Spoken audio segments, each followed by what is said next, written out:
श्रोतेहो, आपण श्रवण करणार आहोत अध्याय 12वा. अंबा भवानी आपल्या मुलाला आपल्या परीने बालपणी संन्यास घेण्यापासून परावृत्त करण्याचा प्रयत्न करते. तेव्हा नरहरी आपल्या मातेला समजावून सांगतात, आई, जीविताचा काहीच भरोसा नाहीये, म्हणून म्हातारपणाची वाट न पाहता जोपर्यंत शरीर सदृढ आहे तोवर पुण्यमार्गाचे आचरण करावे आणि मला संसार, धनदौलत याची कशाचीच आसक्ती नाहीये. संसार हा स्वप्नांसारखा आहे. मोगऱ्याचे फूल जसे फुलून लवकर कोमजते तसाच हा देह आहे. अशा प्रकारे वेगवेगळी उदाहरणे देऊन आपल्या मातापित्यांची समजूत घातली. मुलाचे बोलवचन ऐकून आई त्याला म्हणाली, तू आम्हाला सांगितलेले पटते, परंतु याची खात्री वाटत नाही. तेव्हा तू दिलेल्या वचनाप्रमाणे जोपर्यंत मला आणखी पुत्ररत्न प्राप्त होत नाहीत तोपर्यंत तू इथेच राहावेस. तू आमचा पुत्र नसून आमचे कुलदैवत आहेस. तुझ्या वचनाची आम्हाला साक्ष पटू दे.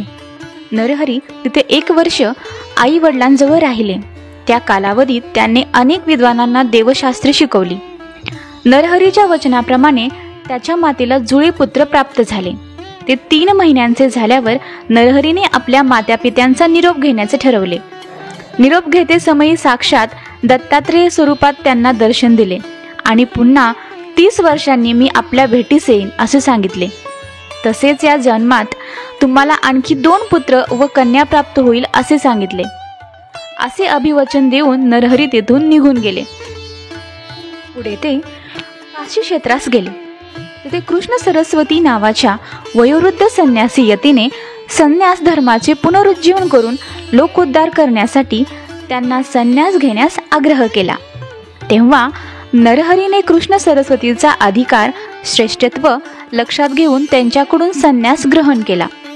तेव्हापासून नरहरी नरसिंह सरस्वती या नावाने ओळखले जाऊ लागले.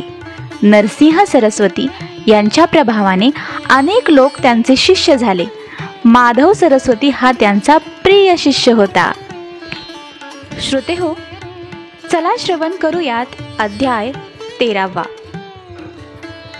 प्रयाग येथे माधवाला दीक्षा देऊन नंतर तीर्थयात्रा करीत श्री गुरु कारंज गावाला परत आले.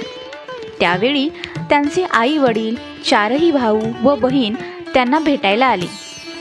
गावातील सर्व नागरिक त्यांच्या दर्शनासाठी जमले. सर्वांना खूप आनंद झाला. श्री गुरूंना त्यांचे आई वडील आमचा उद्धार करा असे म्हणू लागले. तेव्हा पुत्राने संन्यास घेतल्यास 42 पिढ्यांचा उद्धार होतो. पूर्वजांना व वंशातील नंतरच्या लोकांनाही यमाचे भय राहत नाही असे श्रीगुरूंनी सांगितले. पुढे श्रीगुरु गौतमी नदीच्या तीरावरील तीर्थस्थाने पाहत चालले.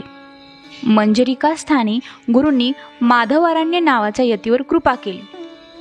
स्वामींनी त्याला निजरूप दर्शन दिले व नरसिंहाचे प्रत्यक्ष दर्शन होईल असा आशीर्वाद दिला. त्याला योगाचे ज्ञान दिले व ब्रह्मलोक प्राप्त होईल असे सांगितले.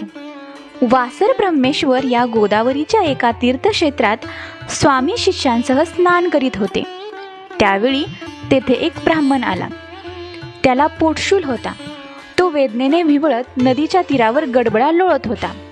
त्याची पोटदुखी फार तीव्र होती. तो जेवला की त्याचे पोट दुखायचे.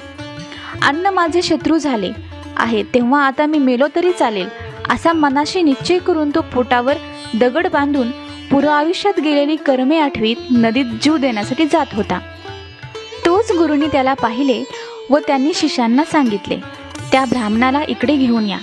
गुरु आज्ञेप्रमाणे शिष्यांनी त्या ब्राह्मणाला नदीतून बाहेर काढले. श्री गुरूंच्याकडे घेऊन आले.